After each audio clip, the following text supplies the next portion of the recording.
सम्भाषणसन्देशसंस्कृतमासपत्रिकायां प्रकाशितानां बालकथानां ध्वनिप्रसारणम् इदं बालमोदिनी इति। समस्यापरिहारः। कश्चन जनः बह्वीभिः समस्याभिः ग्रस्तः आसीत्। समस्याः एवं मां किमर्थं बाधन्ते इति अजानन् सः बहुधा परितपति स्म। स्वस्य समस्यानां परिहारस्य मार्गं ज्ञातुम् इच्छन् सः कदाचित् कस्यचित् महात्मनः आश्रमं गतवान्।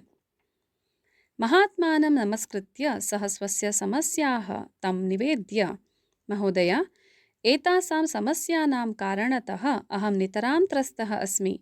एतस्मात् कष्टात् मुक्तिः कथम् इति न ज्ञायते।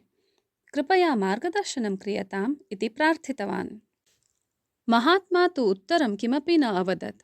सः जनः किञ्चित् कालं प्रतीक्षां कृतवान्, तथापि महात्मना किमपि न उक्तमेव। अतः सः जनः स्वसमस्याः पुनरपि निवेद्य, परिहारमार्गः दर्शनीयः कृपया इति निवेदितवान्। एतदवसरे अपि महात्मनः तु मौनम् एव उत्तरमासीत्।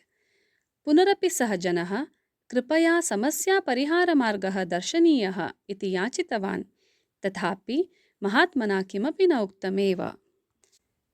महात्मनः मौनप्रतिस्पन्दनं सोढुम् अशक्नुवन् सः जनः कोपेन उत्थाय, समस्यापरिहारमार्गः प्राप्येत इति आशया मया भवत्सकाशम् आगतम्, किन्तु भवान् तु किमपि अवदन् मयि उपेक्षां दर्शयति। एतादृशस्य भवतः आश्रयणेन किम्? मम समस्यानां परिहाराय अहमेव मार्गं चिन्तयिष्यामि। मम शरीरे शक्तिः अस्ति, मयि बुद्धिमत्ता अपि अस्ति। तयोः उपयोगेन किमपि करिष्यामि अहं स्वयमेव।